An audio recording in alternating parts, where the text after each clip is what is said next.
And welcome back. We are about to venture off into our second segment, and again, yet another important topic. Inter-American Development Bank, along with the Ministry of Education Quality Improvement Program, EQUIP. Now, we've got the folks in to talk to us about it. In with us is Emma Naslund-Hadley, who is education lead specialist with IDB.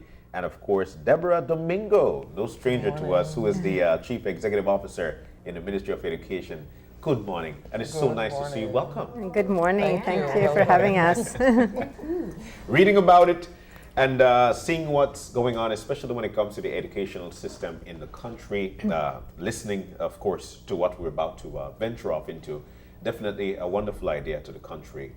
I could venture off into back when my parent used to tell me their standard 6 educational background is like a bachelor's degree. And we're actually moving into that idea of actually getting teachers ready to provide us with quality education. Let's get to where this program got started. Well, it got started following an assessment and evaluation of our old education sector strategy and a renewal. It was renewed in 2011 and spanned 5 years. And from that sector strategy came 3 major policy objectives, which includes to increase access, equitable access to education at all levels, to improve the relevance and quality of education, and thirdly, to strengthen the governance of the system, all with the intention to improve student achievement. And so those policy objectives had us identify about 20 or so outputs, targets to be achieved over a 5-year period. And we also had to examine, well, how do we get this done?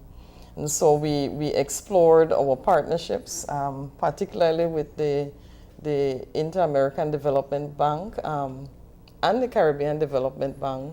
And so our partnership with the IDB is a reflection of a general effort on the part of the Ministry of Education towards achieving the targets and the outputs from our sector strategy. And so one of the things we looked at was, how do we improve quality? And obviously, I think one way to do that is to improve the quality of teaching. And so we decided that was going to be the focus of our partnership with the IDB.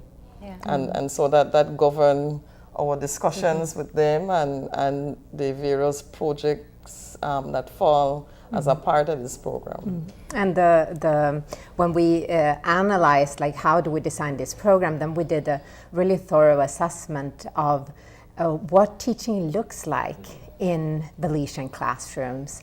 And that was very, very helpful in designing the program, because what we saw was that teaching was very much characterized by drill, practice, and memorization.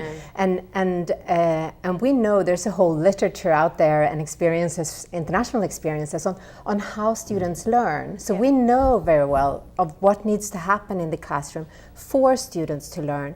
But what we saw was that this was not happening in Belizean classrooms. So that's how we designed the program. And basically at the core of this change that the CEO is referring to, change in how in teaching, is a change in the pedagogical practice, to shift away from this drill, practice, memorization to hands-on, student-centered activities. So for example, in science, it's kind of like cooking. You can't learn to cook by simply reading a cookbook. You need to actually get your hands dirty. Science is the same way. You need to do science. What kids were doing in Belize was memorize the names of long dead scientists and dates. You don't learn you need to do science that way. You need to formulate hypotheses, test it, and that's what kids are doing now in the KIP classrooms. So we just had the first batch of teachers graduate from the in-service teachers graduate from the KIP training, and the changes when you go and visit classrooms, you really see the change. which is precisely what we were hoping for. Yeah. Now, you know, I think one of the most important things to establish is how important our teachers are in the development of our country and the development of our young minds. And we were speaking about the current recruitment ad you have out, and it really touches me in recognizing the impact of what a teacher can have in a student's life, the role they play, not just imparting information, but really being able to shape how we think. Now, my question is, in your assessments of quality of education in Belize, the teachers definitely play such a crucial role, but how much did we look at the curriculum itself? If my curriculum is simply to be able to ensure that the markers are met in knowing particular elements of the history of Belize, does pedagogy matter if this is all I'm required to be able to teach them? So how do you balance the two? Well, a curriculum really, it's like a list of things of what you're going to teach. Yeah. The question is how you're going to teach that. Okay. It's that, and that's the pedagogy. But your question is very relevant because it speaks to what you test.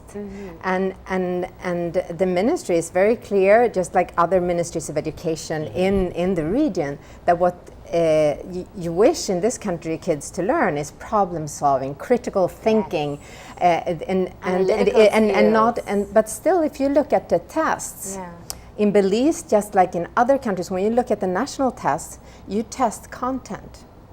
And teachers, we know this based on international research, that teachers teach to the test because they want their kids to excel on the test. So therefore, it's important what you test. And that you start testing problem solving, you start testing critical thinking skills, etc. And with the program, we're doing a very thorough evaluation of the program, and there we're testing these skills that we want kids to develop: the problem solving, the critical thinking. So the question is very very relevant. Yeah, but we have been revisiting the curriculum. In fact, the math and science curriculum was revised in 2012, and the revisions to the other core areas, social studies in particular, some language arts, that has been forthcoming just over the last 2 years.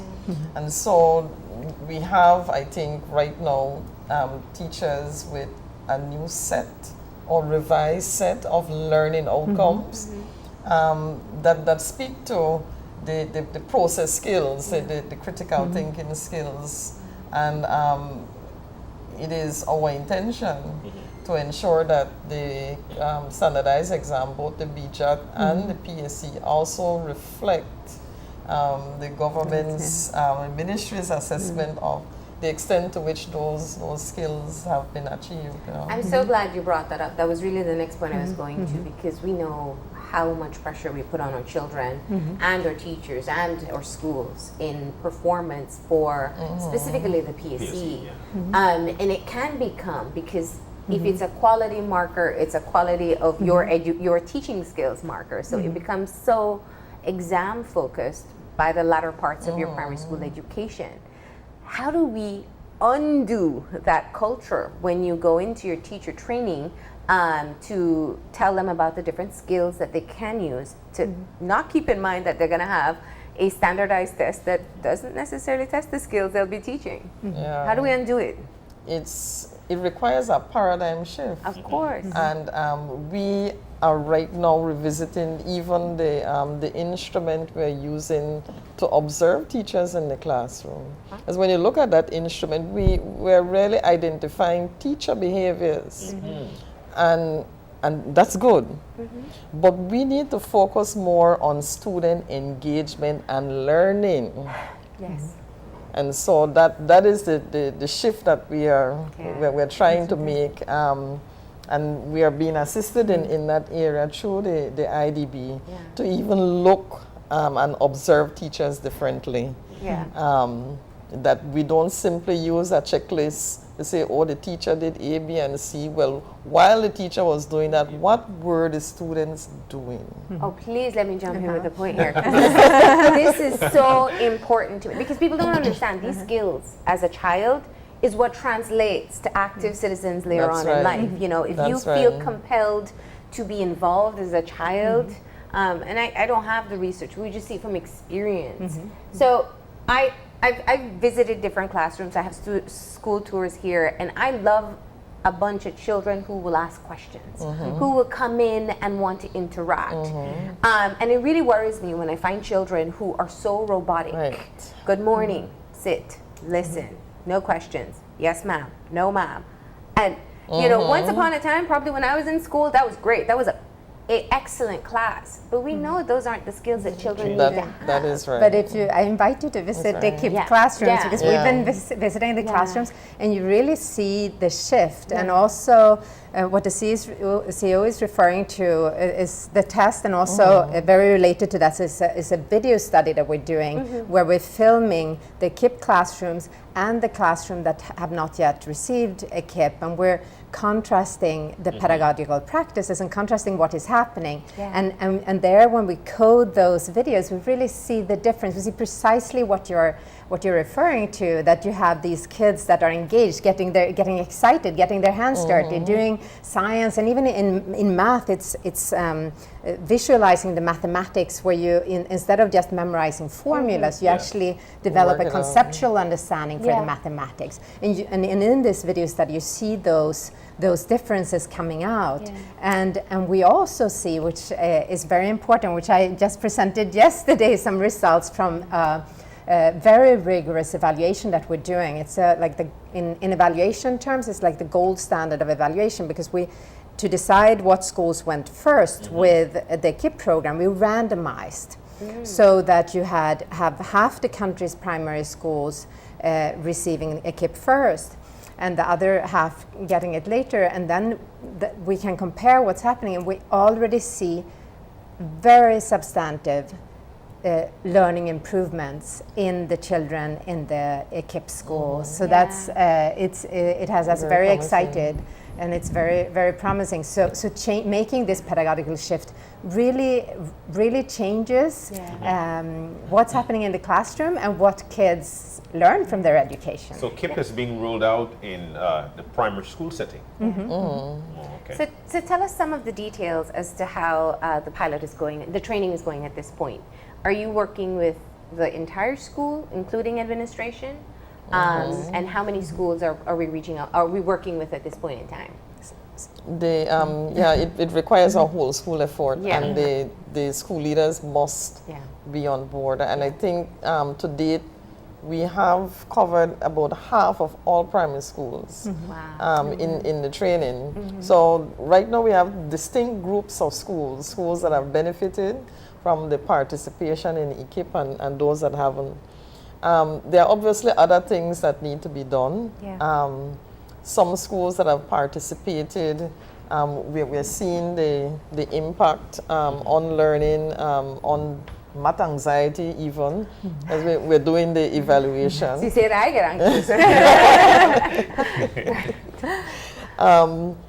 But we are also, as this is rolling out, we're trying to build capacity, because this comes through the assistance of the IDB, obviously, and it is the effort is led through Mount St. Vincent University.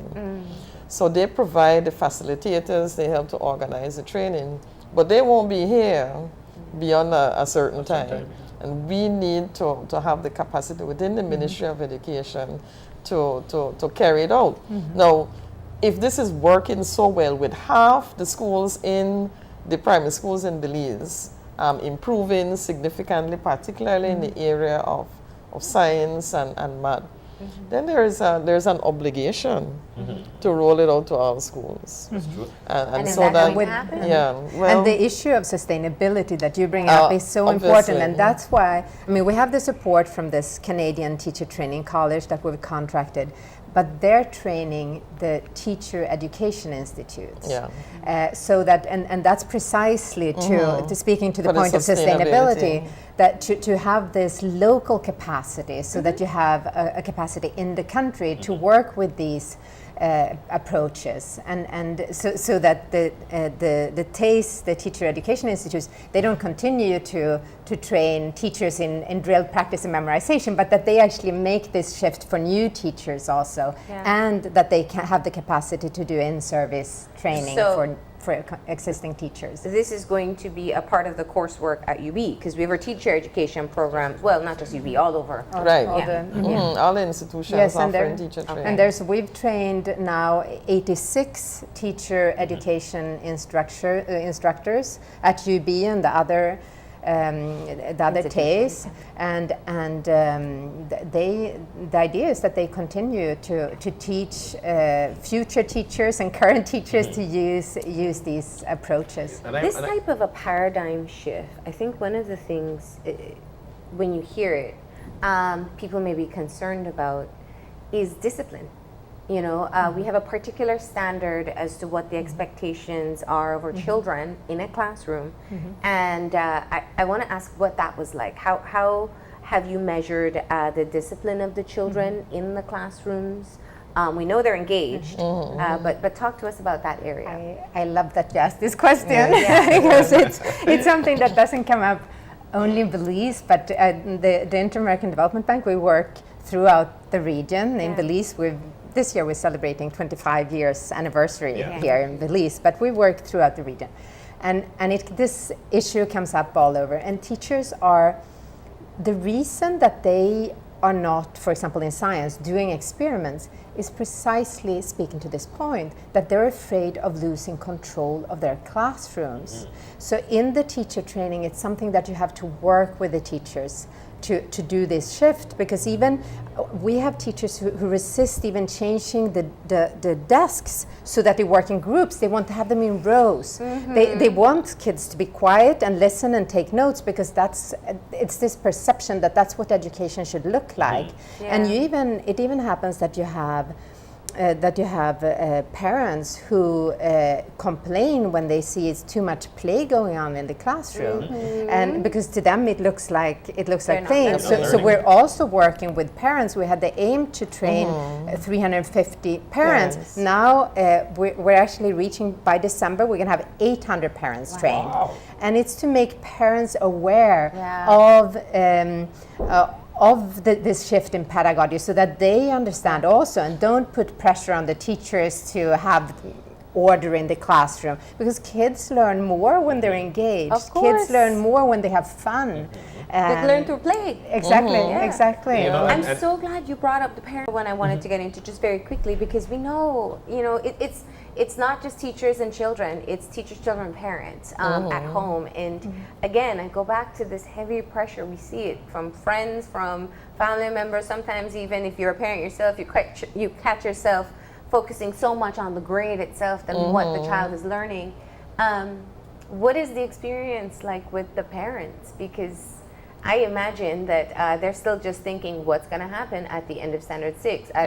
They can be having fun now, but I want to see a good grade. Well, we can't escape from that. That is true. But I think the interest of parents is the same as ours. Yeah. We have parents who want the best for their children, and that is what the Ministry of Education is about, to ensure that children are educated, that they can function. We also know that some children are not good test takers. Yes. We look at some of the PSE scores for certain children, we know that doesn't reflect their best. And I think it was for that reason we've been pushing high schools in particular to look beyond just the PSE grades, to look at what children consistently do. And I think that that will Yeah. make the difference. Well, there's an anxiety that attacks, especially when it comes to Yes. when it comes to a test or an exam or a quiz. So I do hope, and I'm sure with EKIP that there's something being rolled out. But I But wanted some to schools know. have already ventured into exemption from final exams, so we're making progress. Yeah. Of course, which is very good. But I wanted to know the engagement with the teachers or how they feel about learning a new way of educating. Now, the reason being is because we know they came out of an educational system themselves. And then again, when it comes to getting into a new realm, it tends to put additional pressure, especially on the educators. Or then again, for anybody who is learning something new, it tends to put additional pressures, especially if I came out of that and then I have to do something It's here. unlearning. So, what is it like from them? What's their engagement like to this program?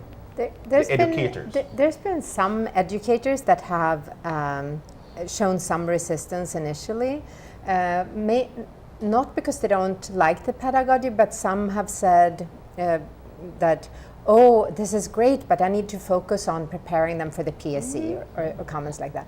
But once they understand the pedagogy, and they see that kids actually learn more this way, because that's the crux of the matter. You actually learn much more when you are engaged than when you just try to memorize.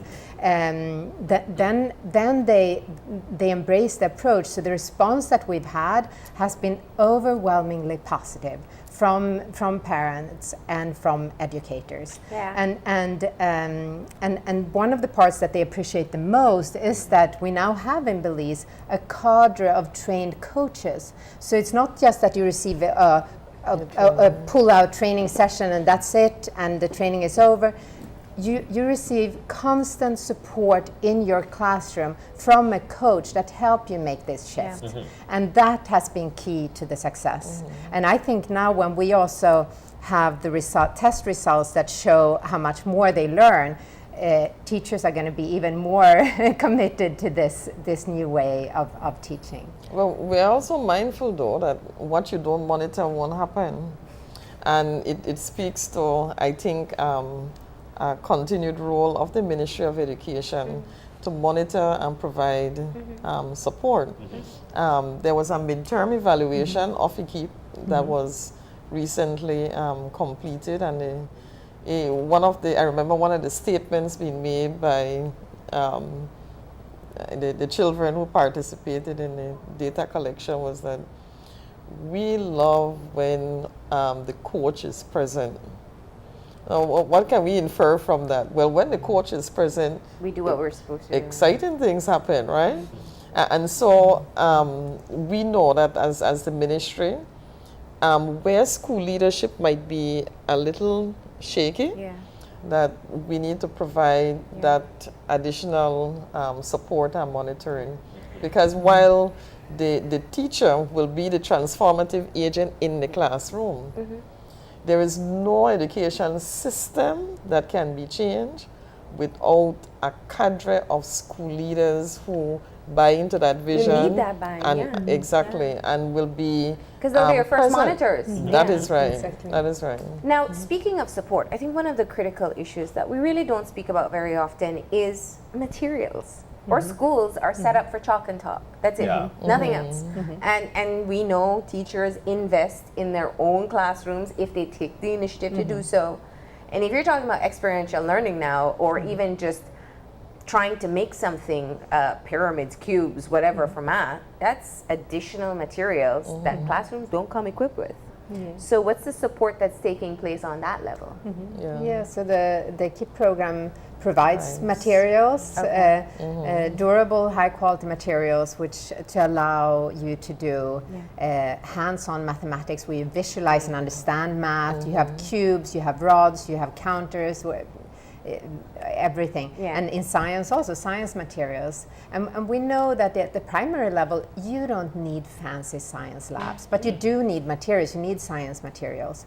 And they don't need to be high cost, but you need high quality materials that last over several academic years. And that's what the EKIP program provides to allow teachers to implement these practices, because you're completely right. You can't, I mean, you need some, even if you don't need fancy science labs at the primary level, you do need some basic So materials. it does come with the material. Oh yes, Yes. oh yes, I can and recall- reading materials Yeah.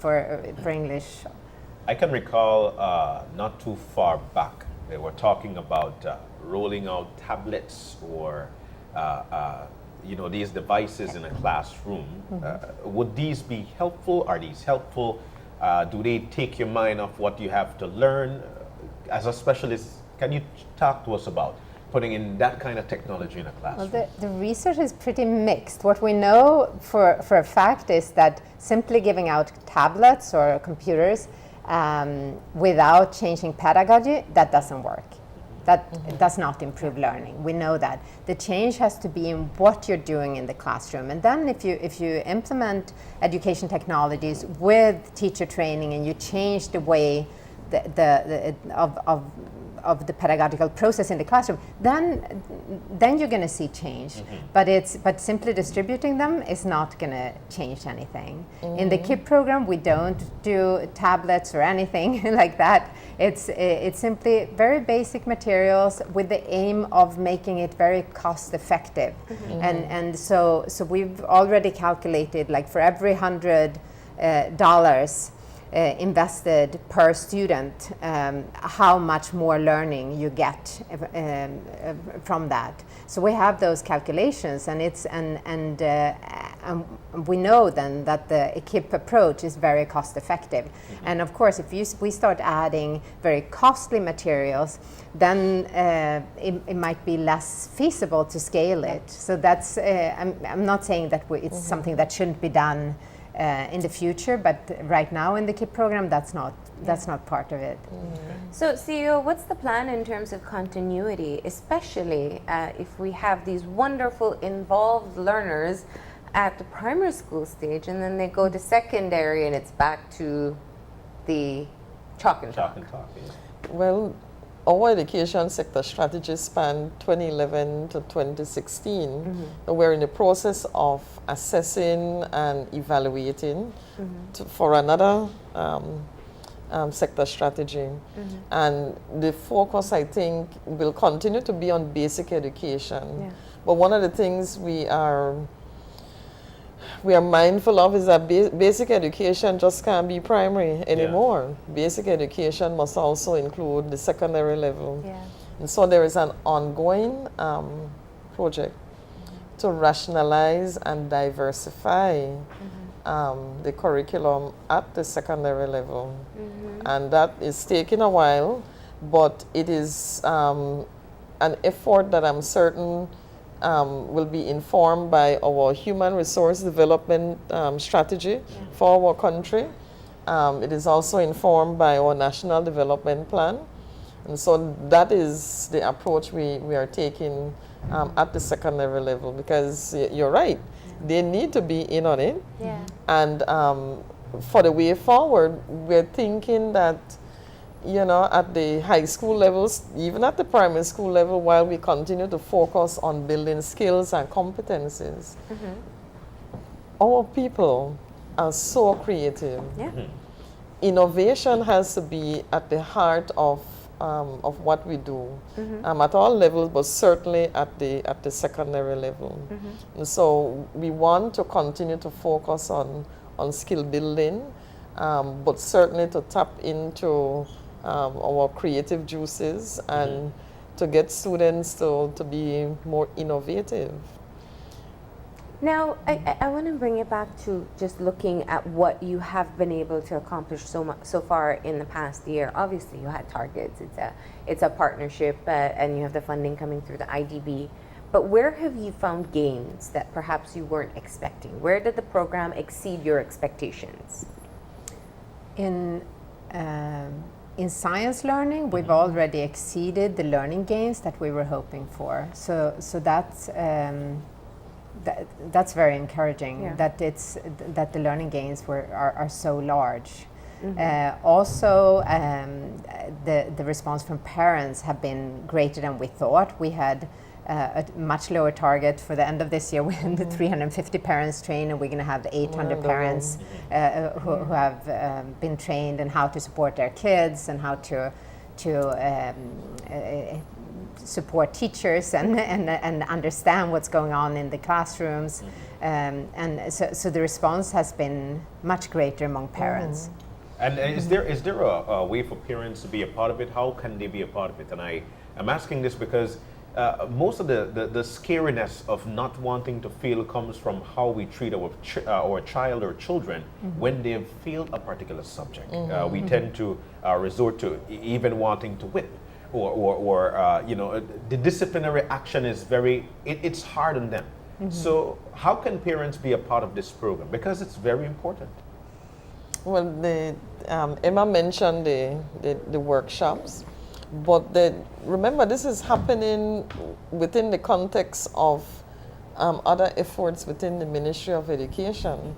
And certainly there is what is called a quality child-friendly school push. Some years ago we call it an initiative, but the initiative suggests that you have a start and along the line it may come to an end. But that is our push, to have quality child-friendly schools, and you cannot do that unless your governance system, the management structure, your decision-making protocol will involve all partners, particularly the parents.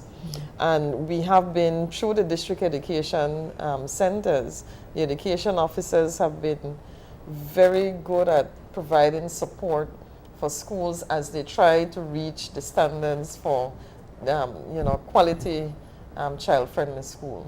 So even the school inspection protocol is dictated by the standards for what you would find in a school that can be deemed as quality and child-friendly.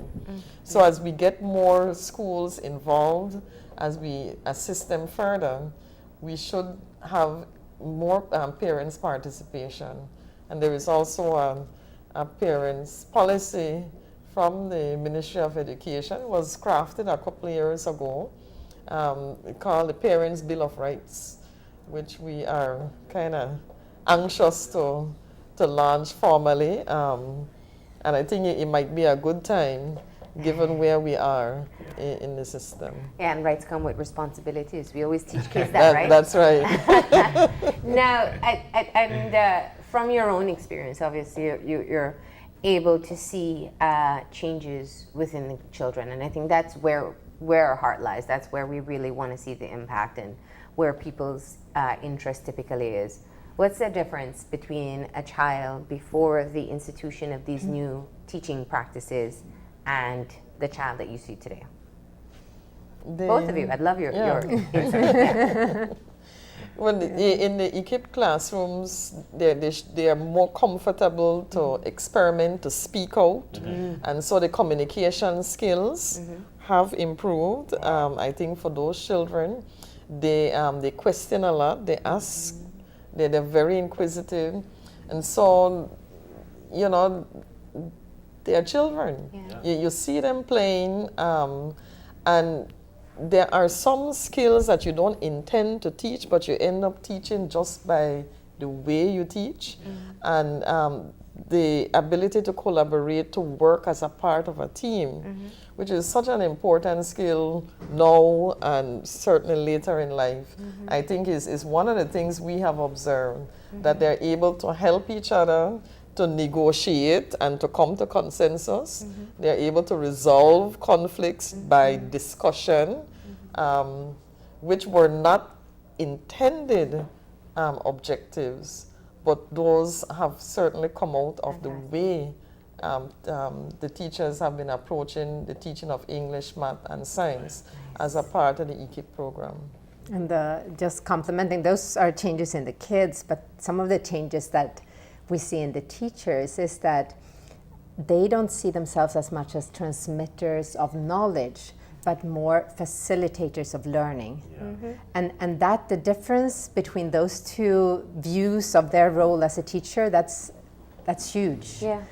That's a huge shift. Excellent. Okay. So what would you like to say about the future of primary schools once we roll out to the second half? There's been funding secured for the second half? We're working on it. I heard you mention it a couple of times. Can I just mention one more thing that I'd love to mention? Because we have a campaign to try to attract more teachers.